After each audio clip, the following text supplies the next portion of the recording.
कुछ ऐसे लोग हो जिनको फैंटेसाइज वो लगती होगी, झूठी चीजें लगती हो कि महिलाओं का अपहरण होता है, रेप होता है, और आधे से ज्यादा पुलिसकर्मी जो इस तरीके के गंदी वाली विचारधारा के मिले होते हैं। उस दिन हमने वो गंदा नजारा अपनी आंखों से देखा।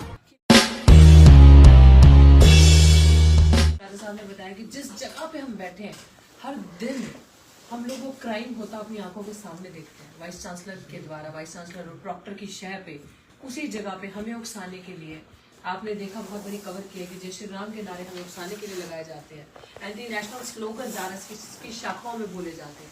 हमारा अपराध क्या है? हम न्याय मांग रहे हैं, ये हमारा अपराध है। जस्टिस, सिर्फ जस्टिस की गुहार लगा रहे हैं। हम ये कह रहे हैं कि जो क्रिमिनल आपने अंदर रखे उसे आप बाहर भगाएं।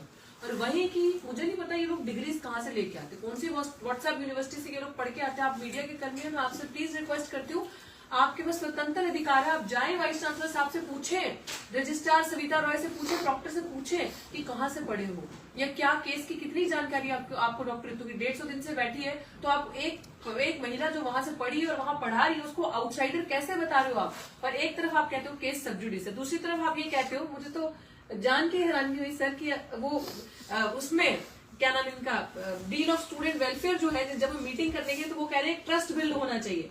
जब आपको हम पे ट्रस्ट है, सारी चीजें ट्रस्ट बिल्डिंग आप बता रहे हो कि इसीलिए हम वापस आपके पास आए। तो आज ये प्रेस कॉन्फ्रेंस इसलिए इंपॉर्टेंट है साथियों क्योंकि आपके सपोर्ट के बिना हम बिल्कुल अधूरे हैं। इसलिए जरूरी है जितने भी लोग इस माध्यम से देख रहे हो ये याद रखें कि हर एक तरीके से इन लोगों ने हमसे झूठ बोला है, अपराध किया, हमें 19 तारीख को पीसफुल प्रोटेस्टर्स को डंडे तक मारे, महिलाओं को गंदे इशारे किए, पुरुष सीआरपीएफ की यूनिफॉर्म में महिलाओं को मिडिल फिंगर तक दिखाई। इसके तमाम सबूत हमारे पास मौजूद हैं, हर लेवल तक वो गिरे, लेकिन फिर भी हम डटे रहे। अब 6 तारीख एक अल्टीमेटम इन झूठे लोगों को दिया है जिन्हें लगता है कि हम कुछ भी करेंगे, हम जमीन तक से लेके कोर्ट तक सब सेट कर लेंगे, सब हमारी मर्जी से चलेगा। आप सोचो कि हमारी लड़ाई कितनी सच्ची है और कितनी मजबूत है, कि उनके ऊपर कितना प्रेशर है कि एक हेयरिंग रुकवा देना, फिर सेटिंग करके कोर्ट में चीजें मैनिपुलेट करवा देना। खैर वो चीजें तो पैरेलली चलती जाएंगी, आपको टाइम बाय टाइम बता दिया जाएगा। लेकिन आप सबसे मेरा हाथ जोड़ के ये एक विनती है, और मैं इस चीज को मैं लिटरली बड़ी शुक्रगुजार हूँ अपने समाज की कि मुझे लगा था कि हमारे समाज के लोग बाहर नहीं आएंगे।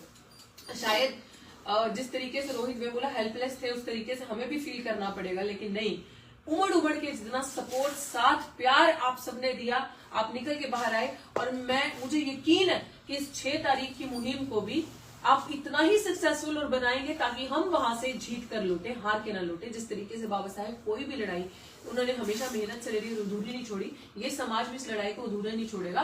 और मुझे खुशी है आज हमारे बीच में तरना दल से बाबा जत्थेदार बाबा सुखदेव सिंह जी पंजाब से चल के आए हैं समर्थन देने के लिए। और उन्होंने आते मुझे ये कहा कि अब ये लड़ाई तुम्हारी नहीं है, अब ये लड़ाई तेरी नहीं है बेटी गुड्डी, अब ये लड़ाई हमारी है, ये लड़ाई मेरी है। तो जब ये फार्मर्स को 13 महीने बैठे, यही बाबा जी ने कहा कि जब हम 13 महीने किसानों को जिता सकते हैं तो ये तो अपने अपने बच्चे की बेटी की बात, और बेटियां तो सबकी इज्जत होती हैं, तो अब ये लड़ाई हमारी है।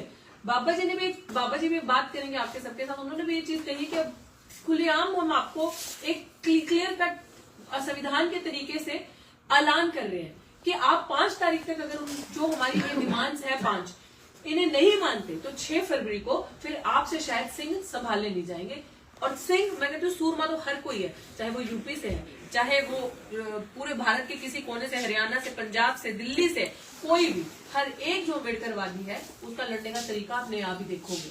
तो हमारा 6 तारीख को ऐलान है कि 10 बजे आप आए और देखें इनका मुखौटा कैसे आपके सामने। 6 फरवरी सुबह 10 बजे आप अपने घरों से निकल के पूरा मीडिया आए और इनका असली चेहरा जो आप उस दिन देखेंगे। तो मैं चाहती हूँ कि इससे पहले कि बाबा जी एक बात बोले, मैं एक सलाह और वार्निंग दिल्ली पुलिस और सारी एनफोर्समेंट एजेंसीज को देना चाहता हूं। अगर 19 तारीख की तरह बदतमीजी की गई, दिल्ली पुलिस, ये मैं अमित शाह साहब को सीधा मैसेज दे रहा हूं, ये आप जो ये करवा रहे हो ना, ये अच्छी बात नहीं। अगर 19 तारीख की तरह दोबारा महिलाओं के साथ, हम सब लोगों के साथ बदतमीजी, अपराध कराए गए पुलिस के भ्रष्ट अधिकारियों द्वारा, तो अगला प्रदर्शन अमित शाह जी आपके घर पे होगा। हम लोग ये बाकी जो पॉलिटिकल पार्टीज के साथ आप कर रहे हो वो लोग नहीं है, हम ईडी और सीबीआई और स्वयं आपके घर का घेराव करेंगे। अगर पुलिस ने 6 तारीख को हमसे जरा सी भी बदतमीजी की तो ये आप इसको चाहे तो हमारी वार्निंग समझ लो, चाहे निवेदन समझ लो, या कानूनी सलाह समझ लो। जब भारत के संविधान के हिसाब से चलने के लिए पुलिस को बोलो। अपनी ये जो गुंडागर्दी है इसको पुलिस के माध्यम से कराने की 6 तारीख को कोशिश मत करना अमित शाह जी, मैं आपको डायरेक्ट मैसेज दे रहा हूं। और ये मैं इसमें ऐड कर दूं कि मेरा हाथ सबसे पहले मेल पुलिस ऑफिसर ने पकड़ा था, उसके बाद उन्होंने जब डर गए वो तो फटाफट फीमेल को बुलाकर उसके हाथ में पकड़ाया। तो ये चीज है कि ये दलित महिलाओं की बिल्कुल इज्जत नहीं करते, कि जानबूझ के हम लोगों को टारगेट करते हैं। और मिडिल फिंगर दिखाने का मतलब आप समझ रहे हैं कि जिस तरीके से हमने खाली सुना ही है कि आप लोगों को शायद ये चीजें हो सकता है कुछ ऐसे लोग हो जिनको फैंटेसाइज वो लगती हो, ये झूठी चीजें लगती हो कि महिलाओं का अपहरण होता है, रेप होता है, और आधे से ज्यादा पुलिसकर्मी जो इस तरीके के गंदी मनुवादी विचारधारा के मिले होते हैं। उस दिन हमने वो गंदा नजारा अपनी आंखों से देखा कि वाकई में ये लोग दलित महिलाओं की स्थिति क्या समझते हैं, कि अगर कोई महिला अपने हक अधिकार के लिए बोल रही है तो उसको ये गंदे गंदे इशारे करेंगे, डेरिवेटरी वो मतलब जुबान लैंग्वेज यूज करेंगे। तो ये सारी चीजें ये ध्यान में रखें कि अब की बार ऐसी फौज लगाएं जो बड़े रिस्पेक्टफुल तरीके से हमारे साथ पेश आए। तो मैं जत्थेदार बाबा जी के समक्ष माइक वाहिगुरु जी का खालसा वाहिगुरु जी की फतेह। सो डॉक्टर ਬੀਬੀ ਨੀਤੂ ਜਿਹਦੇ ਨਾਲ ਇਹ ਯੂਨੀਵਰਸਿਟੀ ਵੱਲੋਂ ਬਹੁਤ ਜਿਹੜਾ ਧੱਕਾ ਕੀਤਾ ਜਾ ਰਿਹਾ ਹੈ, ਕਿਉਂਕਿ ਇਹ ਸਾਡੀਆਂ ਉਹ ਧੀਆਂ ਨੇ ਜਿਨ੍ਹਾਂ ਨੂੰ ਗੁਰੂ ਨਾਨਕ ਪਾਤਸ਼ਾਹ ਜੀ ਨੇ ਕਿਹਾ ਸੀ ਕਿ ਸੋ ਕੇ ਮੰਦਾ ਆਖੀਏ ਜਿਤ ਜੰਮੇ ਰਾਜਾਨ। ਸਾਡੇ ਗੁਰੂ ਪੀਰਾਂ ਨੇ ਬੱਚਿਆਂ ਨੂੰ ਬਹੁਤ ਮਾਣ ਇੱਜ਼ਤ ਸਨਮਾਨ ਦਿੱਤਾ ਤੇ ਅੱਜ ਉਹਨਾਂ ਹੀ ਬੱਚਿਆਂ ਨੂੰ ਦੇ ਨਾਲ ਜਿਹੜਾ ਧੱਕੇਸ਼ਾਹੀ ਹੋ ਰਹੀ ਹੈ। ਸੋ ਮੈਂ ਬਹੁਤਾ ਸਮਾਂ ਨਾ ਲਵਾਂ ਵੀ ਇਹ ਜਿਹੜਾ ਧੱਕੇਸ਼ਾਹੀ ਆ ਇਹ ਬਹੁਤੀ ਦੇਰ ਤੱਕ ਚੱਲਣ ਵਾਲੀ ਨਹੀਂ ਹੈ। ਸੋ ਇਹਨਾਂ ਨੇ 5 ਤਰੀਕ ਦਾ ਜਿਹੜਾ ਕਾਲ ਦਿੱਤੀ, ਆਪਣਾ 6 ਤਰੀਕ ਦੀ ਜਿਹੜੀ ਕਾਲ ਦਿੱਤੀ ਹੋਈ ਹੈ।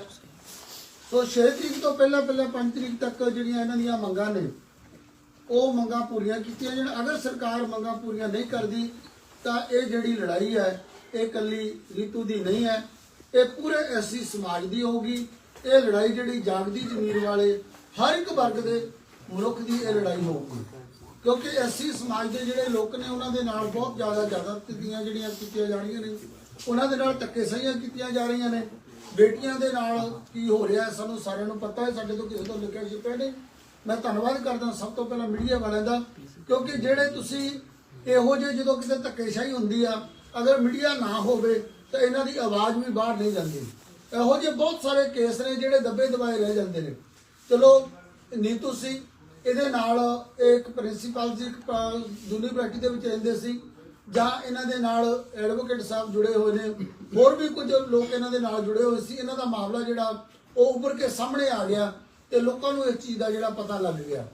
ਅਗਰ ਇਹੋ ਜਿਹੀਆਂ ਪਤਾ ਨਹੀਂ ਕਿੰਨੀਆਂ ਕਿ ਬੇਟੀਆਂ ਨੇ ਜਿਹੜੀਆਂ ਥੱਲੇ ਦੱਬੀਆਂ ਕੁਚਲੀਆਂ ਪਈਆਂ ਹੋਈਆਂ, ਜਿਨ੍ਹਾਂ ਦੀ ਕੋਈ ਆਵਾਜ਼ ਨਹੀਂ ਸੁਣਦਾ, ਤੇ ਤੁਹਾਡੇ ਮੀਡੀਆ ਦੇ ਸਹਾਰੇ ਦੇ ਨਾਲ ਇਹਨਾਂ ਦੀ ਆਵਾਜ਼ ਆ ਜਿਹੜੀ ਉਹ ਪੂਰੀ ਦੁਨੀਆ ਤੱਕ, ਪੂਰੇ ਵਰਲਡ ਦੇ ਵਿੱਚ ਆਵਾਜ਼ ਜਿਹੜੀ ਇਹਨਾਂ ਦੀ ਉਹ ਪਹੁੰਚਣੀ ਆ। ਸੋ ਪੂਰੇ ਵਰਲਡ ਦੇ ਵਿੱਚੋਂ ਜਿਹੜਾ ਇਹਨਾਂ ਦਾ ਸਾਥ ਦੇਣ ਦੇ ਵਾਸਤੇ ਐਸੀ ਸਮਾਜ ਦੇ ਲੋਕ ਨੇ ਜਿਹੜੇ ਉਮੜ ਕੇ ਸਾਹਮਣੇ ਆਉਣਗੇ। ਜਿੰਨੀਆਂ ਵੀ ਜਥੇਬੰਦੀਆਂ ਨੇ, ਧਾਰਮਿਕ ਜਥੇਬੰਦੀਆਂ ਨੇ, ਰਾਜਨੀਤਿਕ ਜਥੇਬੰਦੀਆਂ ਨੇ, ਜਿੰਨੀਆਂ ਵੀ ਸੰਸਥਾਵਾਂ ਜਿਹੜੀਆਂ ਚੱਲਦੀਆਂ ਨੇ, ਉਹ ਸਾਰੀਆਂ ਸੰਸਥਾਵਾਂ ਨੇ ਜਿਹੜੀਆਂ ਇੱਥੇ ਪਹੁੰਚਣੀਆਂ। ਪੰਜਾਬ ਤੋਂ ਬਹੁਤ ਵੱਡੇ ਕਾਫਲੇ ਦੇ ਰੂਪ ਦੇ ਵਿੱਚ 6 ਤਰੀਕ ਨੂੰ ਜਿਹੜੀ ਇੱਥੇ ਜਿਹੜੇ ਨਿਹੰਗ ਸਿੰਘ ਦਲ ਵੀ ਪਹੁੰਚਣਗੇ। ਤੇ ਅਗਰ ਲੋੜ ਪਈ ਤਾਂ ਇੱਥੇ ਜਿਸ ਤਰ੍ਹਾਂ ਪਹਿਲਾਂ ਦਿੱਲੀ ਦੀਆਂ ਬਰੂਹਾਂ ਦੇ ਉੱਤੇ ਘੋੜੇ ਹਿਣਕਦੇ ਸੀਗੇ, ਤੇ ਫਿਰ ਉਸੇ ਤਰ੍ਹਾਂ ਜਿਹੜੇ ਇਹ ਘੋੜੇ ਇੱਥੇ ਦਿੱਲੀ ਦੀਆਂ ਬਰੂਹਾਂ ਤੇ ਦੁਆਰਾ ਫਿਰ ਹਿਣਕਣਗੇ। ਤੇ ਸਾਨੂੰ ਇਹ ਦੱਸਣਾ ਪਵੇਗਾ ਕਿ ਖਾਲਸਾ ਪੰਥ ਨੇ ਪਹਿਲਾਂ ਵੀ ਧੀਆਂ ਭੈਣਾਂ ਦੀਆਂ ਇੱਜ਼ਤਾਂ ਬਚਾਈਆਂ ਤੇ ਉਹਨਾਂ ਦੀ ਰਾਖੀ ਕੀਤੀ ਹੈ, ਤੇ ਅੱਜ ਵੀ ਖਾਲਸਾ ਪੰਥ ਜਿਹੜਾ ਧੀਆਂ ਭੈਣਾਂ ਦੇ ਹੱਕ ਦੇ ਵਿੱਚ ਡਟ ਕੇ ਖੜਾ ਹੈ, ਅੱਗੇ ਵੀ ਖੜਾ ਰਹੇਗਾ। ਗੱਲ ਇਸ ਕੱਲੀ ਬੀਬੀ ਦੀ ਨਹੀਂ, ਹੋਰ ਵੀ ਕਿਸੇ ਬੀਬੀ ਦੇ ਨਾਲ ਕਿਤੇ ਵੀ ਕਿਤੇ ਜ਼ਬਰਦਸਤੀ ਹੁੰਦੀ ਆ, ਉਹਦੇ ਨਾਲ ਕੋਈ ਧੱਕੇਸ਼ਾਹੀ ਹੁੰਦੀ ਆ, ਕੋਈ ਉਹਦੇ ਤੇ ਜ਼ੁਲਮ ਹੁੰਦਾ ਹੈ, ਤਾਂ ਖਾਲਸਾ ਪੰਥ ਹਮੇਸ਼ਾ ਅੱਗੇ ਚਟਾਨ ਨੂੰ ਅੱਗੇ ਖੜਦਾ ਹੈ ਤੇ ਖੜਦਾ ਰਹੇਗਾ। ਸੋ ਸਰਕਾਰ ਨੂੰ ਇਹੀ ਬੇਨਤੀ ਹੈ ਵੀ ਉਹ ਇਹਨਾਂ ਦੀਆਂ ਜਿਹੜੀਆਂ ਮੰਗਾਂ ਨੇ ਉਹ ਪੂਰੀਆਂ ਕਰਨ, ਤੇ ਜਿਹੜੇ ਦੋਸ਼ੀ ਨੇ ਉਹਨਾਂ ਨੂੰ ਸਲਾਖਾਂ ਦੇ ਪਿੱਛੇ ਭੇਜਣ, ਤਾਂ ਕਿ ਲੋਕਾਂ ਦਾ ਜਿਹੜੇ ਆਮ ਲੋਕ ਨੇ ਉਹਨਾਂ ਦਾ ਕਾਨੂੰਨ ਤੇ ਵਿਸ਼ਵਾਸ ਬਣਿਆ ਰਹੇ, ਕਿਉਂਕਿ ਲੋਕਾਂ ਦਾ ਇਹਨਾਂ ਗੱਲਾਂ ਕਰਕੇ ਕਾਨੂੰਨ ਤੋਂ ਵਿਸ਼ਵਾਸ ਜਿਹੜਾ ਉਹ ਉੱਠ ਜਾਂਦਾ ਹੈ। ਅੱਜ ਮੈਂ ਤੁਹਾਨੂੰ ਦੱਸਾਂ ਵੀ ਤੁਸੀਂ ਕਿਤੇ ਪੰਜਾਬ ਦੇ ਵਿੱਚ ਜਾ ਕੇ ਵੇਖੋ, 100 ਦੇ ਵਿੱਚੋਂ ਤਕਰੀਬਨ 75% ਜਿਹੜੇ ਮਾਮਲੇ ਨੇ ਇਹੋ ਜਿਹੇ ਜਿਹੜੇ ਰੌਲੇ ਰੱਪੇ ਨੇ ਉਹ ਲੋਕ ਕਾਨੂੰਨ ਨੂੰ ਛੱਡ ਕੇ ਨਿਹੰਗ ਸਿੰਘ ਦਲ ਪੰਥਾਂ ਦੇ ਵਿੱਚ ਜਥੇਬੰਦੀਆਂ ਦੇ ਕੋਲ ਜਾਂਦੇ ਨੇ ਕਿ ਬਾਬਾ ਜੀ ਕੋਈ ਕਾਨੂੰਨ ਸਾਡੀ ਗੱਲ ਨਹੀਂ ਸੁਣਦਾ, ਕੋਈ ਪ੍ਰਸ਼ਾਸਨ ਗੱਲ ਨਹੀਂ ਸੁਣਦਾ, ਕੋਈ ਸਰਕਾਰ ਨਹੀਂ ਸੁਣਦੀ, ਤੁਸੀਂ ਸਾਡੇ ਨਾਲ ਆ ਕੇ ਖੜੋ। ਤੇ ਸਾਨੂੰ ਹਮੇਸ਼ਾ ਉੱਤੇ ਕਚਹਿਰੀਆਂ ਲਾਉਣੀਆਂ ਪੈਂਦੀਆਂ ਨੇ। ਕਿਤੇ ਮੀਡੀਆ ਮੌਕਾ ਮਿਲਿਆ ਤੁਸੀਂ ਵੇਖੋਗੇ ਜਾ ਕੇ ਕਚਹਿਰੀਆਂ ਲੱਗਦੀਆਂ ਨੇ ਸੋਹਣਿਆਂ ਦੇ ਵਿੱਚ ਕਿਸ ਤਰ੍ਹਾਂ ਲੋਕਾਂ ਦੇ ਫੈਸਲੇ ਹੁੰਦੇ ਆ।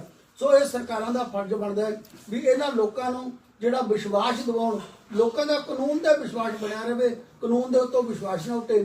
ਤੇ ਇਸੇ ਕਰਕੇ ਜਿਹੜੇ ਦੋਸ਼ੀ ਨੇ ਇਸ ਮਾਮਲੇ ਦੇ ਉਹਨਾਂ ਨੂੰ ਫੜ ਕੇ ਸਲਾਖਾਂ ਦੇ ਪਿੱਛੇ ਕੀਤਾ ਜਾਵੇ ਤੇ ਜਿਹੜੇ ਦੂਸਰਾ ਇਹਨੂੰ ਬੀਬੀ ਨੂੰ ਜੋ ਵੀ ਇਹਦਾ ਬਣਦਾ ਹੱਕ ਹੈ ਉਹ ਦਿੱਤਾ ਜਾਵੇ ਤੇ ਹੋਰ ਵੀ ਅੱਗੇ ਜੇ ਕਿਸੇ ਦੇ ਨਾਲ ਕੋਈ ਇਹੋ ਜਿਹੀ ਜਿਹੜੀ ਜ਼ਬਰਦਸਤੀ ਆ ਉਹ ਨਾ ਹੋਵੇ। ਕਿਉਂਕਿ ਇਹ ਗੱਲ ਹੈ ਜਿਹੜੀ ਇਹ ਗੱਲ ਸ਼ਹਿ ਦੀ ਨਹੀਂ ਹੈਗੀ, ਇਹ ਗੱਲ ਪੈਸੇ ਦੀ ਆ। ਅੱਜ ਇਸ ਬੀਬੀ ਦੀ ਗੱਲ ਹੈ, ਕੱਲ ਨੂੰ ਦੂਜੀ ਦੀ, ਤੀਜੀ ਦੀ, ਚੌਥੀ ਦੀ, ਇਹ ਇੱਕ ਦਿਨ ਲੀਹ ਪੈ ਜਾਵੇਗੀ ਤੇ ਇਹ ਜਿਹੜੀ ਮਨੋਵਾਦੀ ਸੋਚ ਵਾਲੇ ਲੋਕ ਨੇ ਇਹਨਾਂ ਨੇ ਜਿਹੜੇ ਐਸੀ ਸਮਾਜ ਦੇ ਲੋਕ ਨੇ ਉਹਨਾਂ ਦਾ ਜਿਉਣਾ ਦੁੱਭਰ ਕਰ ਦੇਣਾ। ਅੱਜ ਵੀ ਕਿਤੇ ਨਾ ਕਿਤੇ ਇਹੋ ਜਿਹੇ ਹਾਲਾਤ ਜਿਹੜੇ ਬਣੇ ਹੋਏ ਨੇ। ਸੋ ਮੈਂ ਇੱਕ ਵਾਰ ਫਿਰ ਇਹੀ ਬੇਨਤੀ ਕਰਦਾ ਸਰਕਾਰ ਨੂੰ ਵੀ ਬੀਬੀ ਦੀਆਂ ਜਿਹੜੀਆਂ ਮੰਗਾਂ ਨੇ ਉਹ 5 ਤਰੀਕ ਤੱਕ ਪੂਰੀਆਂ ਕਰ ਦਿੱਤੀਆਂ ਜਾਣ, ਨਹੀਂ ਪਰ 6 ਤਰੀਕ ਨੂੰ ਇੱਕ ਬਹੁਤ ਵੱਡਾ ਜਿਹੜਾ ਰੋਸ ਮੁਜ਼ਾਹਰਾ ਹੋਊਗਾ। ਤੇ ਉਸ ਤੋਂ ਅਗਰ ਜੇ ਸਰਕਾਰ ਕੋਈ ਇਸ ਤੇ ਕੋਈ ਜ਼ਬਰ ਕਰਦੀ ਹੈ, ਕੋਈ ਜ਼ੁਲਮ ਕਰਦੀ ਹੈ, ਜਿਸ ਤਰ੍ਹਾਂ ਪਹਿਲਾਂ ਇਹਨਾਂ ਨੇ ਕੀਤਾ ਸੀ ਵੀ ਡਾਂਗ ਸੋਟੀ ਚਲਾਈ ਜਾਂ ਬੀਬੀਆਂ ਦੇ ਨਾਲ ਗੰਦੇ ਇਸ਼ਾਰੇ ਕੀਤੇ, ਕਿਉਂਕਿ ਧੀਆਂ ਭੈਣਾਂ ਸਭ ਦੀਆਂ ਸਾਂਝੀਆਂ ਹੁੰਦੀਆਂ ਨੇ। ਜਿਹੜੇ ਮੁਲਾਜ਼ਮ ਵੀ ਨੇ ਪ੍ਰਸ਼ਾਸਨ ਦੇ ਵਿੱਚ ਉਹ ਵੀ ਸਾਡੇ ਹੀ ਨੇ, ਉਹਨਾਂ ਦੀਆਂ ਵੀ ਧੀਆਂ ਭੈਣਾਂ, ਹੋ ਸਕਦਾ ਕਿਸੇ ਦੀ ਧੀ ਨਾਲ ਤੁਰੀ ਹੋਵੇ, ਹੋ ਸਕਦਾ ਕਿਸੇ ਦੀ ਭੈਣ ਨਾਲ ਤੁਰੀ ਹੋਵੇ, ਉਹਨਾਂ ਨੂੰ ਵੀ ਇਸ ਚੀਜ਼ ਤੇ ਖਾਸ ਕਰਕੇ ਧਿਆਨ ਦੇਣਾ ਚਾਹੀਦਾ ਹੈ ਵੀ ਉਹ ਇਹੋ ਜਿਹੀ ਕੋਈ ਹਰਕਤ ਨਾ ਕਰਨ ਜਿਹਦੇ ਨਾਲ ਸਾਡੀਆਂ ਬੱਚੀਆਂ ਦੀ ਮਨਾਂ ਨੂੰ ਠੇਸ ਪਹੁੰਚੇ। ਸੋ ਇਹੀ ਬੇਨਤੀ ਹੈ ਵੀ ਕੋਈ ਵੀ ਇਹੋ ਜਿਹਾ ਜਿਹੜਾ ਉਹ ਕੰਮ ਨਾ ਹੋਵੇ ਜਿਹਦੇ ਨਾਲ ਸਾਨੂੰ ਵੀ ਫਿਰ ਉਹ ਮੂਹਰੇ ਕੋਈ ਅੱਗੋਂ ਉਹ ਜਿਹਾ ਸਟੈਂਡ ਲੈਣਾ ਪਵੇ। ਸੋ ਇਹੀ ਬੇਨਤੀਆਂ ਨੇ। ਵਾਹਿਗੁਰੂ ਜੀ ਕਾ ਖਾਲਸਾ, ਵਾਹਿਗੁਰੂ।